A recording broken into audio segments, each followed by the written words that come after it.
Coba jujur sama diri sendiri deh. Berapa banyak dari kalian yang hari ini masih mikirin komentar orang di media sosial?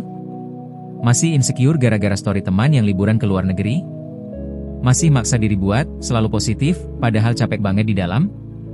Kalau kalian ngangguk, video ini emang buat kalian. Tahun 2016, ada satu buku yang judulnya nyeleneh banget, sampai-sampai banyak toko buku bingung mau naruh di rak mana. Judulnya, Sebuah Seni untuk Bersikap Bodo Amat. Buku ini ditulis sama Mark Manson, dan sampai sekarang udah terjual lebih dari 10 juta kopi di seluruh dunia. Tapi ini bukan buku motivasi biasa. Justru sebaliknya, buku ini menyerang industri motivasi itu sendiri. Di video ini, kita akan bedah tuntas isi buku ini, bukan cuma ringkasan asal-asalan, tapi kita bongkar logika di baliknya, kenapa buku ini bisa serevolusioner itu, dan yang paling penting, gimana cara menerapkannya di hidup kalian. Siapin cemilan, siapin catatan kalau perlu. Kita mulai. Siapa Mark Manson dan kenapa buku ini beda? Sebelum masuk ke isi buku, penting buat kita kenalan dulu sama penulisnya. Mark Manson awalnya adalah seorang blogger. Dia mulai nulis soal hubungan, self-help, dan psikologi personal di blognya sendiri sekitar tahun 2009. Yang bikin dia beda dari penulis self-help lain adalah gaya bahasanya. Blak-blakan, kadang kasar, tapi jujur. Nah, ini penting dipahami, industri self-help itu biasanya jualan satu hal. Kamu bisa jadi luar biasa, kamu istimewa, kamu bisa mencapai apapun.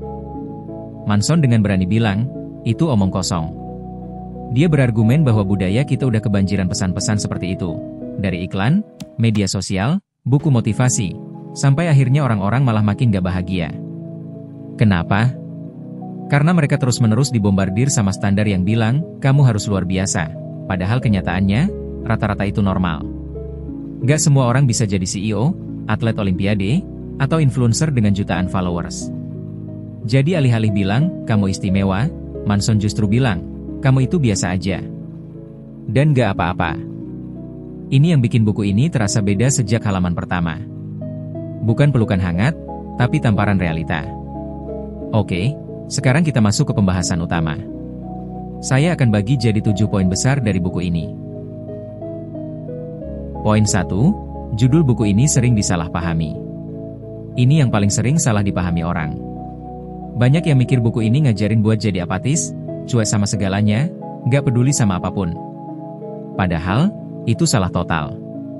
Manson menjelaskan bahwa manusia itu, sepanjang hidupnya, pasti akan peduli sama sesuatu. Itu bagian dari sifat dasar manusia. Gak mungkin kita benar-benar gak peduli apa-apa.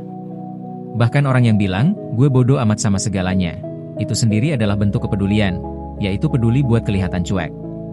Jadi inti dari buku ini bukan berhenti peduli, tapi peduli sama hal yang lebih penting, dan berhenti peduli sama hal-hal yang sepele. Manson kasih analogi begini, bayangkan kepedulian kita itu kayak uang. Kita punya jumlah yang terbatas untuk dibelanjakan. Setiap hari, kita membelanjakan kepedulian kita ke berbagai hal, ke pekerjaan, ke hubungan, ke opini orang lain di internet, ke drama tetangga, ke apa yang orang pikirkan soal penampilan kita.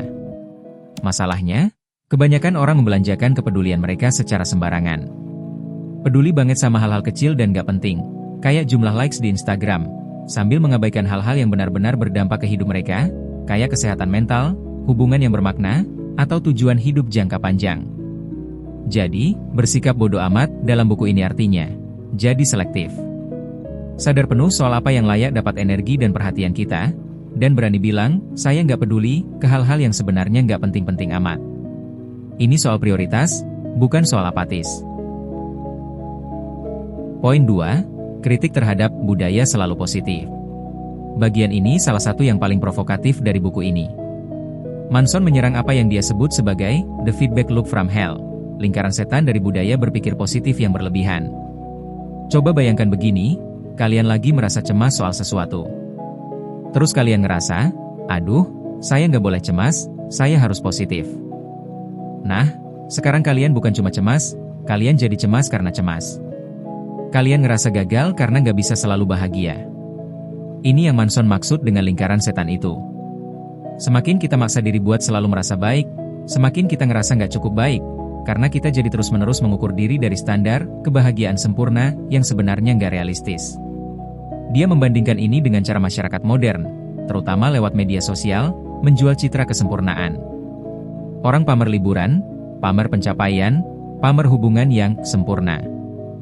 Dan tanpa sadar, kita mulai membandingkan hidup nyata kita yang penuh masalah dengan highlight real orang lain. Manson berargumen bahwa emosi negatif itu bukan masalah yang harus dihindari, itu bagian normal dan perlu dari hidup. Rasa sakit, kegagalan, kecemasan, itu semua adalah sinyal, bukan musuh. Sinyal yang memberitahu kita ada sesuatu yang perlu diperhatikan atau diperbaiki. Jadi alih-alih terus-menerus mengejar kebahagiaan sebagai tujuan akhir, Manson menyarankan kita untuk menerima bahwa hidup memang akan selalu ada masalah, dan itu bukan tanda kegagalan. Ini yang jadi jembatan ke poin besar berikutnya. Poin 3, kebahagiaan butuh masalah. Ini salah satu konsep paling terkenal dari buku ini, Happiness is Problem Solving. Kebahagiaan adalah soal menyelesaikan masalah. Manson berargumen, hidup itu pada dasarnya adalah rangkaian masalah tanpa henti. Begitu satu masalah selesai, masalah lain akan muncul. Ini bukan hal buruk, ini memang cara kerja hidup. Jadi, pertanyaannya bukan, gimana caranya saya berhenti punya masalah, karena itu mustahil. Pertanyaan yang lebih tepat adalah, masalah seperti apa yang ingin saya hadapi? Manson kasih contoh yang cukup menohok. Dia bilang, orang yang pengen punya tubuh bagus harus menghadapi masalah rasa sakit saat olahraga dan disiplin menjaga pola makan. Orang yang pengen punya bisnis sukses harus menghadapi masalah stres, kegagalan, dan risiko finansial. Gak ada versi hidup yang bebas masalah. Yang ada adalah versi hidup dengan masalah yang kita pilih sendiri, karena masalah itu berhubungan dengan hal-hal yang benar-benar kita hargai. Makanya, mengejar kehidupan tanpa masalah sama sekali itu adalah jebakan.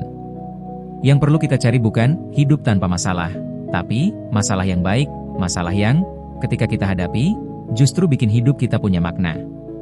Poin ini penting banget karena mengubah cara pandang kita soal kesulitan. Kesulitan bukan tanda bahwa hidup kita salah arah. Kesulitan adalah bagian dari proses menuju sesuatu yang kita anggap berharga.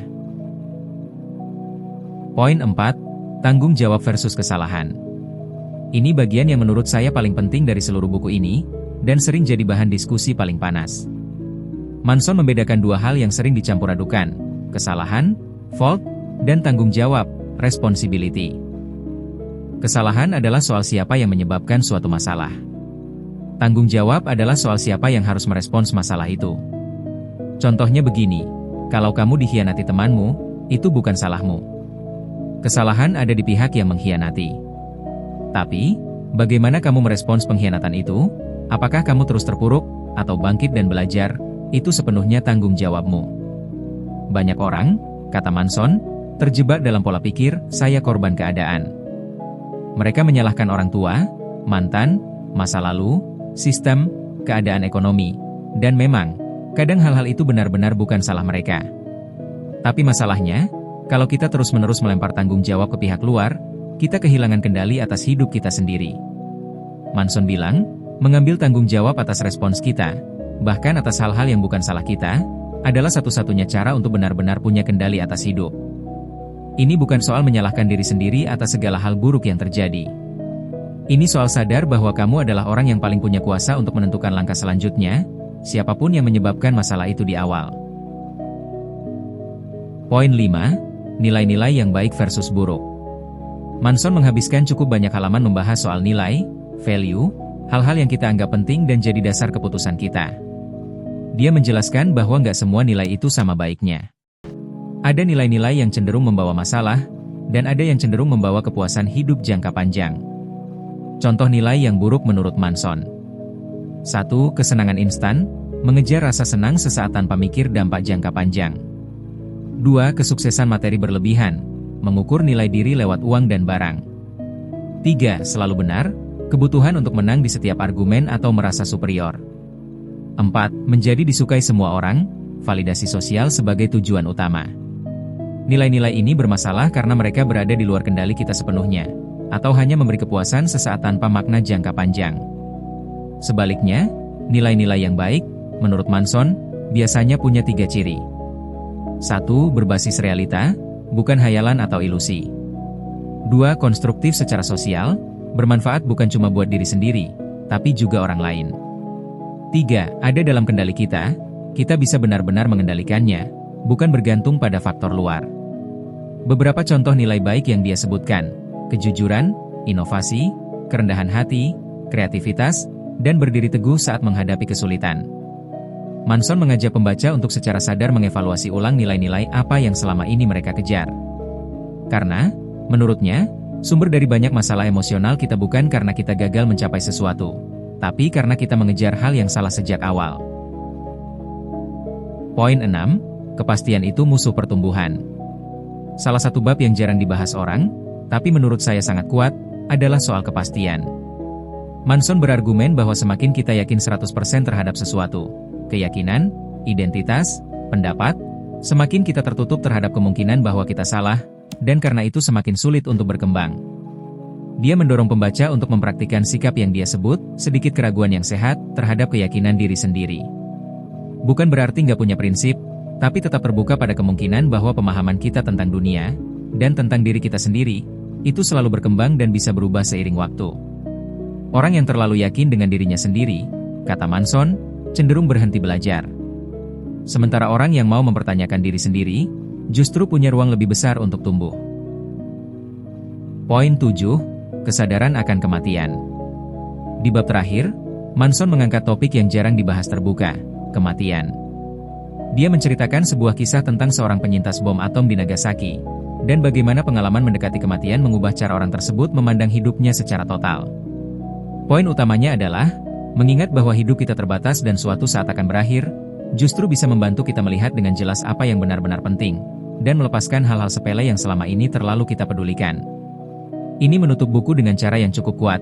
Kembali lagi ke inti keseluruhan buku. Hidup kita terbatas, kepedulian kita terbatas, jadi belanjakanlah dengan bijak. Jadi, kalau kita rangkum semua poin di buku, sebuah seni untuk bersikap bodoh amat ini. 1. Bersikap bodoh amat bukan soal apatis, tapi soal memilih dengan sadar apa yang layak dapat perhatian kita. 2. Budaya, selalu positif, justru bisa membuat kita makin gak bahagia.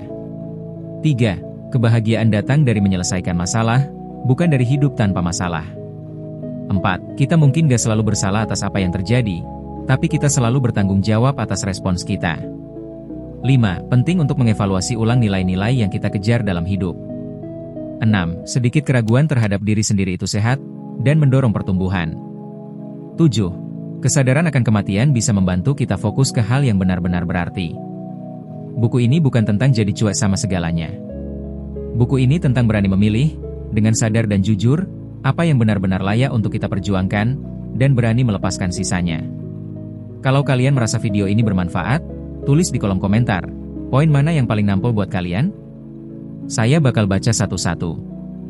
Jangan lupa like video ini, dan subscribe kalau kalian mau lihat pembahasan buku-buku self-development lainnya. Terima kasih sudah nonton sampai akhir. Sampai jumpa di video berikutnya.